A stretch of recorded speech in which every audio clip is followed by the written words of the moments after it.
جو پیدائش سے لے کر بلوغت تک رونما ہوتی ہیں۔ بچوں کی نشوونما کا سلسلہ پیدائش سے شروع ہوتا ہے اور بلوغت تک جاری رہتا ہے۔ نشوونما کا مطلب وہ تمام تغیرات ہیں جو کسی فرد میں تجربوں، حادثات سے، تعلیم اور تربیت وغیرہ کے نتیجے کے طور پر رونما ہوتی ہے۔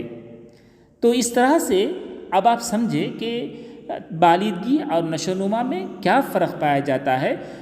بالغی کی ہم راست طور پر پیمائش بھی کر سکتے ہیں، اور خلاصے کے طور پر ہمیں سمجھنا چاہیے کہ بالغی ایک حصہ ہوتی ہے نشوونما کا۔ ایک اصطلاح یہ بھی ہے پختگی، اس کو بھی آپ سمجھنا ہے۔ پختگی دراصل میچورٹی جسے ہم کہتے ہیں کہ دراصل زندہ اجسام کی نشوونما اور بالغی کی بنیاد پختگی پر ہے۔ یہ دیکھیں گے آپ، وقت اور عمر کے لحاظ سے ہونے والی نشوونما پختگی کہلاتی ہے۔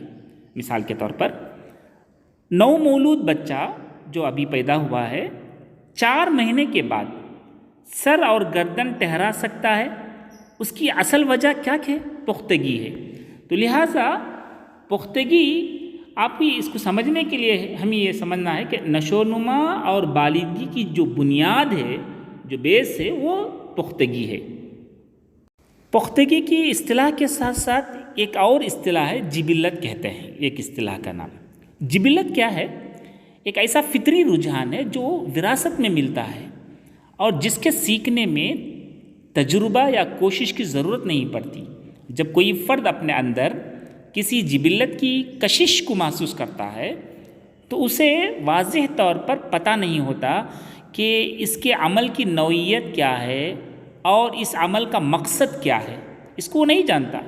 مثال کے طور پر ایک چھوٹا سا بچہ جو پیدا ہوا ہو، وہ اپنی ماں کے سینے سے چمٹ جاتا ہے اور دودھ پینے میں لگ جاتا ہے، محو ہو جاتا ہے، مگر اس بچے کو دودھ پینے کی غرض و غایت کا پتہ نہیں ہوتا اور نہ ہی کسی قسم کی کوئی مشق کرانی پڑتی ہے۔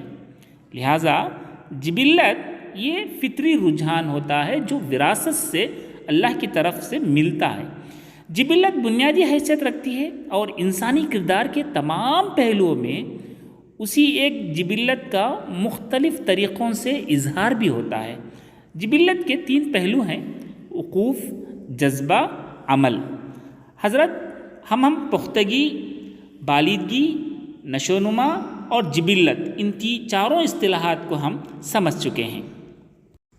اب ایک اصطلاح ہے جذبہ، جذباتی نشوونما، جس کو عام طور پر زیادہ سے زیادہ چائلڈ ڈیولپمنٹ میں، نفسیات میں، سائیکالوجی میں استعمال کیا جاتا ہے، اس کو بھی آپ سمجھنا ہے۔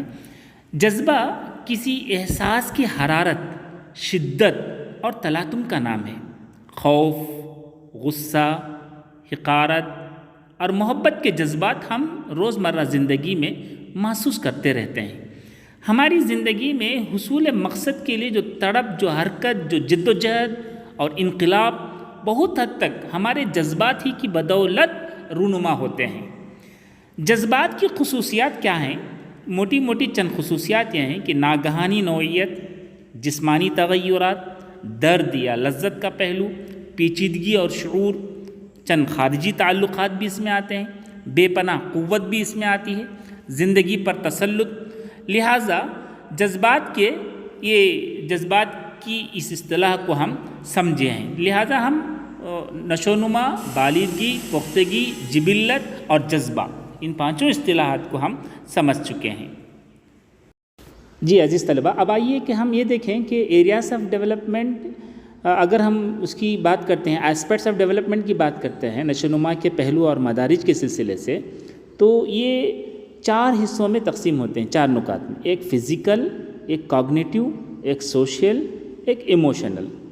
فزیکل جس طرح سے آپ جانتے ہیں، یہ جو ہے موٹر اسکل سب آ جائیں گے فزیکل میں۔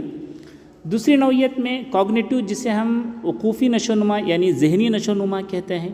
وقوفیت سے مراد یہ ہے کہ بچہ اپنے اور اپنے دنیا کے متعلق معلومات حاصل کرنا یا اپنے ماحول کے بارے میں جاننا وقوف کہلاتا ہے۔ یعنی اپنے اور اپنی دنیا کے متعلق یا اپنے ماحول کے بارے میں معلومات حاصل کرنا وقوفیت کہلاتا ہے. کاگنیٹو، اس میں لینگویج ڈیولپمنٹ جڑا ہوا ہے. کاگنیٹو سے لینگویج ڈیولپمنٹ جڑا ہوا ہے، یعنی زبان، لسان، لینگویج سے جڑی ہوئی چیزیں کاگنیٹو میں آتے ہیں. اس طرح کی بٹ آتا ہے، پوچھا جاتا ہے. تیسری ہے کہ سوشل ایسپیکٹس اس میں ڈیولپ، نشو و نما کے ایسپیکٹس میں جو سوشل ہے، یعنی انسان فطرتاً سماج میں جینا پسند کرتا ہے. دیکھیے کہ تنہا فرد اکیلے میں انسان جو ہے وہ اس قسم کی فیلنگ محسوس نہیں کرتا کہ انسان کی خواہش ہوتی ہے کہ وہ سماج میں جینا پسند کرتا ہے. اور چوتھی بات ہے ایموشنل. حقیقت میں ایموشنل بھی یہ سماج سے ہی جڑی ہوئی، یعنی سوشل سے ہی جڑی ہوئی ہیں.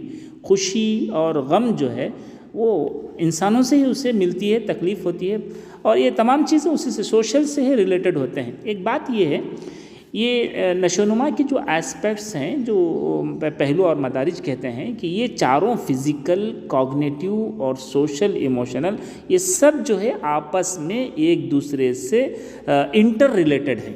اس کو ہم سمجھنا چاہیے. کیسے ہم یہ سمجھیں گے کہ یہ چاروں جو ہے آپس میں ایک دوسرے سے انٹر ریلیٹڈ ہیں؟ تو اس کی دیکھیے کہ ایسا ہو نہیں سکتا کہ آپ کی باڈی بہت زیادہ پریشانی میں ہے اور آپ کا ذہن مست طریقے سے، اچھے طریقے سے، چاق و چوبند طریقے سے، چست طریقے سے جو کام کر رہا ہے. ایسا ہو نہیں سکتا. یعنی آپ کی باڈی بہت زیادہ پریشانی میں ہو اور آپ کا ذہن اچھے طریقے سے کام کر رہا ہو، ایسا ہو ہی نہیں سکتا. تو بہرحال یہ ہم سمجھنا ہے کہ نشو و نما کے جو ایسپیکٹس ہیں، جو پہلو ہیں، اس میں چار چیزیں اہم ہیں: فزیکل، کوگنیٹیو اور سوشل. یہ چاروں چیزیں، اور ایموشنل، یہ چاروں چیزیں اہم ہیں، اور یہ چاروں چیزوں کا آپس میں ایک دوسرے سے انٹر ریلیٹڈ ہوتا ہے. اس کے بعد ہم یہ دیکھیں گے کہ نشو و نما کے اصول کیا ہیں، پرنسپلز کیا ہیں. دیکھیے کہ ایک اصول یہ ہے تسلسل کا اصول. تسلسل کا اصول یہ ہے کہ نشو و نما ایک مسلسل عمل ہے، جیسا کہ ہم پہلے ہی سمجھا چکے ہیں. یہ ہمیشہ چلنے والا عمل ہے. یہ نشو و نما، ڈیولپمنٹ، یہ تسلسل کے اصول کی پیروی کرتا ہے. دوسرا اصول، پہلا اصول تسلسل کا اصول. دوسرا جو اصول ہے وہ انفرادی اختلافات کا اصول. آپ کو معلوم ہونا چاہیے کہ نشو و نما کی کوئی مقررہ شرح نہیں ہوتی، ڈیولپمنٹ کی یعنی کوئی مقررہ شرح نہیں ہوتی. یہ عالمگیر ہے. یہ تمام، دیکھیے کہ اس کی ایک ایگزامپل یہ ہے کہ تمام بچے چلنا سیکھیں گے. یہ مقولہ جو ہے عالمگیر ہے، مگر ہر بچے کا اپنا پہلا قدم اٹھانے کا جو وقت ہوتا ہے وہ مختلف ہوتا ہے. تو یہ انفرادی اختلافات، تسلسل کا، نشو و نما کے اصول میں سے ایک دوسرا اصول انفرادی اختلافات کا ہے. تمام بچے چلنا سیکھنا یہ ایک عالمگیر ہے، مگر ہر بچے کا اپنا پہلا قدم اٹھانا، اس کا وقت الگ ہو سکتا ہے. لہٰذا یہ انفرادی اختلافات کا اصول. تیسرا اصول ہے یکسانیت کا اصول. یکسانیت کا اصول، اس کو ایسا سمجھ سکتے ہیں ہم، نشو و نما انفرادی اختلافات کو ظاہر کرتی ہے، مگر ایک متعین نمونے کی پیروی کرتی ہے. ایک متعین نمونے کی پیروی کرتی ہے جو یکساں اور عالمگیر ہے. مثال کے طور پر ہر جو یعنی مطلب تمام بچے چلنا سیکھنا ہے، تمام بچوں کو چلنا سیکھنا ہے، یہ یکسانیت کا اصول. تو یہ ایک یکساں اور عالمگیر ہے، مگر ایک متعینہ نمونے کی پیروی کرتی ہے. یہ اس چیز کو یکسانیت کے اصول میں ہم دیکھ سکتے ہیں.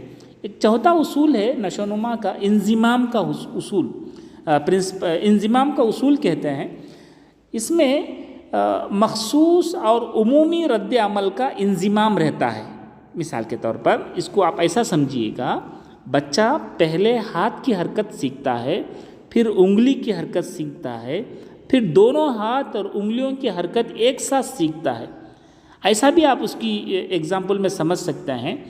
سائیکل چلا رہا ہے ایک شخص، اس کو دیکھیے کہ کتنی چیزیں انضمام ہوتے ہیں، ضم ہو جاتے ہیں، مطلب مل جاتے ہیں. دیکھیے کہ آنکھ سے دیکھ رہا ہوتا ہے اور ہاتھوں میں جو پیڈل رہتا ہے، مطلب جو ہے سائیکل چلانے والا ایک ہی وقت میں تمام چیزیں کام کرتا ہے، اس کے نگاہ سے آنکھ سے کا بھی، پیر کا بھی، ہاتھ کا بھی، باڈی کا بھی، پورے جسم کا۔ تو لہٰذا انضمام کا اصول، بچہ جو ہے پہلے ہاتھ کی حرکت سیکھتا ہے، پھر انگلی کی حرکت، پھر دونوں ہاتھ اور انگلیوں کی حرکت ایک ساتھ کرتا ہے، تو اس کو بولتے ہیں انضمام کا اصول۔ ایک سمجھیے کہ نشو و نما کے پیٹرن اور ترتیب میں بہت حد تک ایسا سمجھیے کہ انضمام کا اصول بہت ہی اہم ہوتا ہے۔ تو تسلسل ڈیولپمنٹ کے جو اصول میں تسلسل کا اصول، انفرادی اختلافات کا اصول، یکسانیت کا اصول اور انضمام کا اصول، یہ 4 اصول بہت اہم ہیں۔